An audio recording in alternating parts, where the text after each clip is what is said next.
Olá, meus amigos do canal Cidadão Celestial, tudo bem? No vídeo de hoje nós vamos recapitular a lição de número 2 da Escola Sabatina dos Jovens. Hoje nós estamos estudando nesse primeiro trimestre de 2024 o tema liberdade. Então fique comigo até o final desse vídeo, tenho certeza que vai ser uma bênção e nós vamos juntos estudar mais uma vez a Palavra de Deus.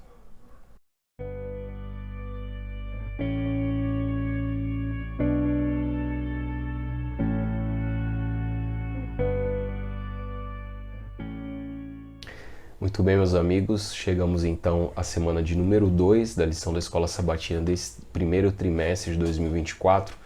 Hoje nós estamos estudando o tema liberdade, um conceito sob constante ameaça pela união político-religiosa. Então aqui a questão da liberdade tem mais a ver com a liberdade religiosa. E aqui a lição dessa semana vem trazendo o tema esperanças frustradas. Então aqui você tem um diálogo que foi bastante comum entre pessoas, amigos, familiares nos últimos anos no Brasil.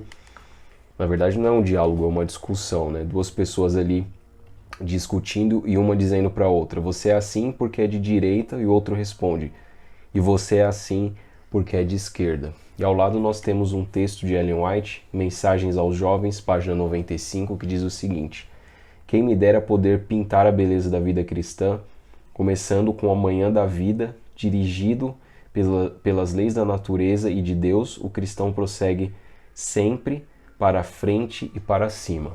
E essa última frase está grifada aqui.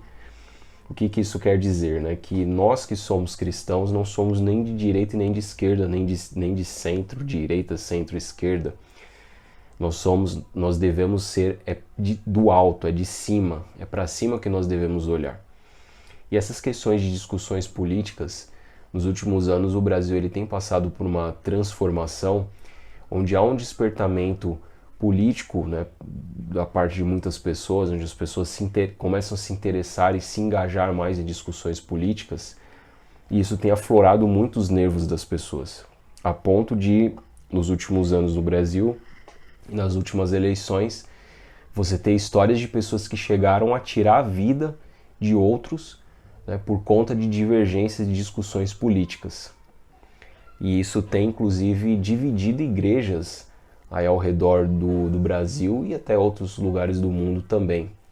Essa polarização política que tem inundado os países democráticos do mundo e dividido as pessoas entre dois grupos, direita e esquerda, realmente é algo bastante preocupante, porque não há uma moderação aí, né? Você olha, por exemplo, se eu me considero uma pessoa de cunho político de direita, eu olho para a pessoa que é de esquerda e vejo nela um inimigo. Não há um ponto de discussão, de debate com respeito, com educação. As pessoas elas simplesmente não conseguem chegar a um bom termo. E obviamente que quem está por trás disso é o próprio inimigo de Deus, que quer mais é que as pessoas fiquem cada vez mais extremadas, fiquem cada vez mais nas suas bolhas políticas, ideológicas, e assim ele consegue então dividir para que não haja um diálogo, para que não haja uma aproximação, e assim as pessoas tentem se entender e tentem chegar a um bom termo. Mas isso já não é novidade dos dias de hoje, isso já acontecia nos tempos bíblicos. E o texto-chave que nós estudamos aqui da lição número 2 é Lucas capítulo 5, versos 27 a 39. Nós não vamos ler todos os textos para não ficar muito extenso, mas eu destaquei aqui no capítulo 5 de Lucas, no verso 27, mostra que Jesus ele chamou um cobrador de impostos chamado Levi Mateus. E aqui no verso 27 está escrito o seguinte: depois disso, Jesus saiu e viu um publicano chamado Levi sentado na coletoria e lhe disse: segue-me. Então, quem eram os publicanos ali nos tempos de Jesus? Eram cobradores de impostos, muitas vezes pessoas de origem israelita, eram israelitas, eram judeus e que haviam sido cooptados por Roma, que era o império que dominava ali na época. E essas pessoas então se tornavam cobradores de impostos do Império Romano. E os judeus, eles viam esses publicanos como traidores, e eles tinham um ódio muito grande por essas pessoas. Mateus é um exemplo disso, né, desses publicanos, e Zaqueu também. Zaqueu também era publicano e ele se arrependeu, aceitou Jesus como Salvador, e ele era odiado ali pelos israelitas, justamente porque, além de cobrar impostos, né, para os seus inimigos, Roma, muitos desses publicanos eles ainda extorquiam as pessoas, cobravam além do que era pedido. Isso por Roma não era visto como um problema. E muitos deles então ficavam com esse excedente que eles cobravam de impostos para si e se enriqueciam de forma ilícita. Isso causava um ódio muito grande ali em todos os judeus naquela época. Só que o que aconteceu aqui com Levi? Ele se levantou e, deixando tudo, seguiu Jesus, né? No capítulo 5 de Lucas, verso 28. E aí no verso 30, os fariseus e seus escribas murmuravam contra os discípulos de Jesus, perguntando: por que vocês comem e bebem com os publicanos e pecadores? Então essas pessoas eram consideradas como escória, eram considerados assim... Era alguém que, vamos dizer assim, tinha a visão política de direita, vamos colocar apenas como um exemplo, como uma ilustração, e esses publicanos eles eram vistos como pessoas de esquerda. E ali então eles nutriam um ódio uns pelos outros. E aí quando Jesus chamou essas pessoas para serem seus seguidores, isso despertou uma grande repulsa por parte dos judeus, dos líderes judeus, dos escribas, e começavam a murmurar e questionar Jesus por que ele comia com essas pessoas, com esses pecadores. Talvez eu e você, se estivéssemos lá no lugar dos fariseus, talvez a gente poderia agir da mesma forma, né? Imagina você ver pessoas que eram consideradas como traidores da nação e chega Jesus ali e chama essas pessoas justamente para serem seus seguidores. Acontece que essas pessoas elas passavam por uma grande transformação. Eles deixavam tudo para trás, né? O texto diz que Mateus ele estava sentado na coletoria de impostos, né, coletando ali os impostos, e ele deixou tudo para trás e seguiu Jesus. Ou seja, ele abandonou aquela vida ímpia que ele levava. E essa transformação é que os fariseus não conseguiam ver. Porque eles entendiam que o Messias deveria ser um líder político-religioso. Que ele viria principalmente para restabelecer o reino a Israel. Essa era a visão que eles tinham. Por isso que a lição está dizendo, esperanças frustradas. Porque quando eles viam Jesus chamando esses pecadores para seguir a eles, isso causava uma grande frustração. Tanto que aqui, se a gente continuar lendo, Jesus disse, né? No verso 31, Jesus tomou a palavra e disse: os sãos não precisam de médico, e sim os doentes. No verso 32, não vim chamar justos e sim pecadores ao arrependimento. Então essa é a missão de Cristo, a missão de Jesus é chamar pecadores ao arrependimento e não restaurar um reino político a Israel, tomar de volta o trono de Davi. Era essa esperança que os líderes religiosos da época tinham com a vinda do Messias, e eles foram grandemente frustrados, né? Quando eles viram realmente que não era esse o objetivo de Jesus. A lição de domingo, igreja envolvida com a política. Aqui está dizendo que durante o reinado do imperador romano Constantino, que foi do ano 306 ao ano 337 depois de Cristo, os líderes da igreja cristã tornaram-se cada vez mais envolvidos em assuntos políticos. E ali então eles receberam favores por parte do imperador romano. Nós estudamos um pouquinho isso na semana passada, na lição da semana passada. Então aqui está dizendo que os bispos cristãos eles frutavam de suntuosos banquetes nos palácios imperiais, onde esbanjavam elogios e lisonjas ao imperador, pelos favores que ele concedia ao cristianismo. E aí o que aconteceu? Eles começaram a transigir com a cultura pagã, e isso resultou em uma igreja irreconhecível, que escondia muitas ideias e práticas pagãs sob a aparência de cristianismo. Então, à medida que a igreja começou a se envolver com política, começou a rebaixar a norma de piedade, a norma de doutrina, e aí o cristianismo começou a misturar-se com o paganismo, e a igreja ficou irreconhecível. Aquela pureza doutrinária, aquela pureza de vida piedosa que nós tínhamos, por exemplo, em Atos, no capítulo 2, aquilo foi se perdendo à medida em que a igreja foi se envolvendo com política. né, foi se envolvendo ali com os negócios do império e realmente a igreja acabou se perdendo em tudo isso. A lição de segunda-feira, globalismo mais nacionalismo. Jesus viveu na Terra em uma época politicamente conturbada e deu o exemplo perfeito de como alcançar outras pessoas em meio a tensões políticas e conflitos nacionais. Essa questão do globalismo e do nacionalismo é muito interessante, né? Porque a lição ela traz aqui a questão justamente do chamado de Levi e Mateus para seguir Jesus, e eles fazem ali um paralelo com o que acontece hoje, né? Porque, por exemplo, como nós vivemos num mundo polarizado entre pessoas de direita e esquerda, normalmente as pessoas de viés mais à direita, elas têm uma visão do mundo mais nacionalista, elas querem recuperar aquela questão do patriotismo, das origens identitárias do país, e os de esquerda, eles querem justamente o oposto disso, né? Eles querem partir mais para a questão do globalismo, tirar a identidade nacional, a bandeira nacional, o hino nacional, enfim. E eles querem eles têm uma visão de mundo mais globalista. Então, essas duas vertentes políticas, a lição levou ali para os tempos de Jesus, sendo que Levi representava o globalismo, né, porque ele como um judeu se debandou para o lado dos romanos, e os nacionalistas eram justamente os fariseus, aqueles israelitas mais raiz, vamos dizer assim.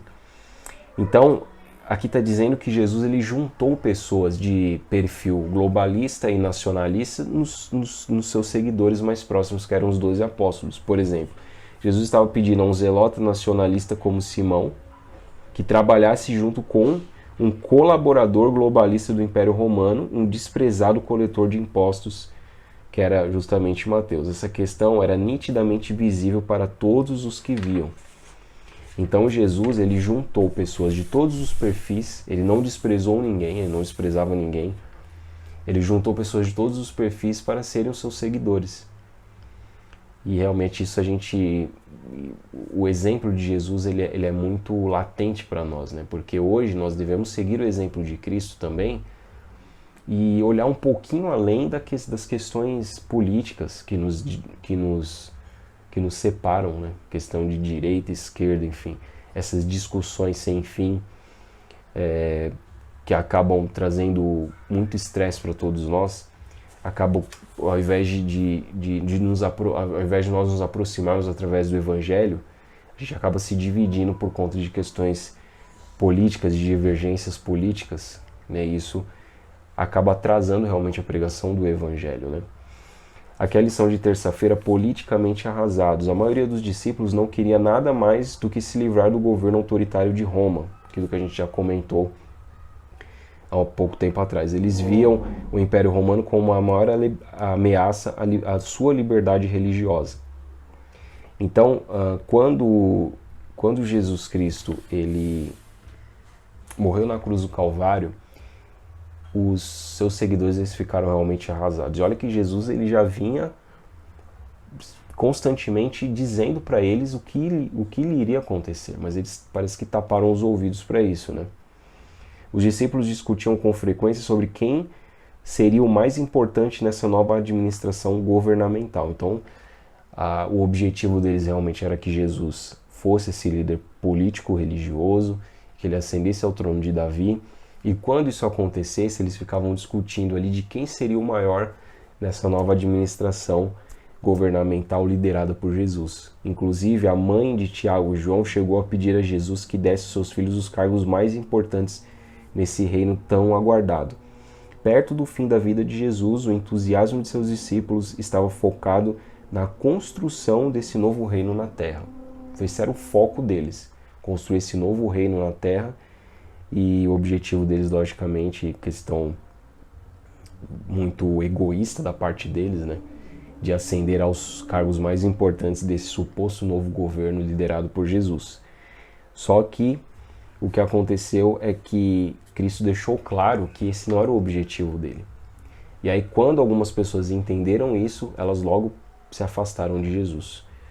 E aí ficaram, então, realmente arrasados politicamente porque as suas esperanças foram totalmente frustradas.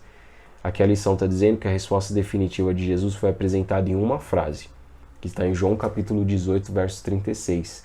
O meu reino não é deste mundo. Em vez de subir a um trono, Jesus subiu a uma cruz. Isso frustrou muita gente, né? E hoje talvez nós podemos ter essa mesma frustração também. Muitas pessoas aceitam a Jesus na empolgação, achando que a sua vida a partir desse momento vai se tornar um mar de rosas. Muitos são adeptos à famosa teologia da prosperidade, achando que vão ficar ricos ali a partir do momento em que aceitam a Jesus e que devolvem uma oferta, um dízimo generoso na igreja, e vai ser recompensado com isso, com muito mais dinheiro, recursos, empresas, carros, propriedades, enfim. E na verdade essas pessoas estão sendo exploradas, né, por líderes religiosos gananciosos que acabam abusando da fé dessas pessoas. E aí elas ficam bastante frustradas. Jesus nunca disse, né, que o objetivo dele nessa terra era nos tornar ricos. O que ele prometeu pra gente é um caminho estreito, uma cruz para carregar, mas que ele estaria conosco todos os dias até a consumação dos séculos. E aí sim, na vida futura é que nós teremos uma vida perfeita. Mas nessa terra aqui, todos nós estamos sujeitos a passar por dificuldades. A lição de quarta-feira, a palavra que nós linkamos aqui, né, é convicção. Então, eu coloquei aqui algumas palavras que casam com convicção, que é a questão da fé, da certeza e da confiança. Alguns textos aqui que nós lemos, né, durante a lição de quarta-feira, está dizendo que Jesus ele nos diz que nós não devemos andar ansiosos com coisa alguma, que ele está cuidando de tudo, e que nós devemos ter o mesmo sentimento que Jesus Cristo teve, né? E até um texto que eu gostaria de ler aqui com vocês, está em Filipenses capítulo 3, verso 20, que complementa aquilo que nós falamos ali em João capítulo 18, no verso 36, quando Jesus ele diz que o seu reino não é deste mundo. E o apóstolo Paulo ele vai mais ou menos por essa linha também nesse texto aqui em Filipenses capítulo 3, verso 20, que diz o seguinte: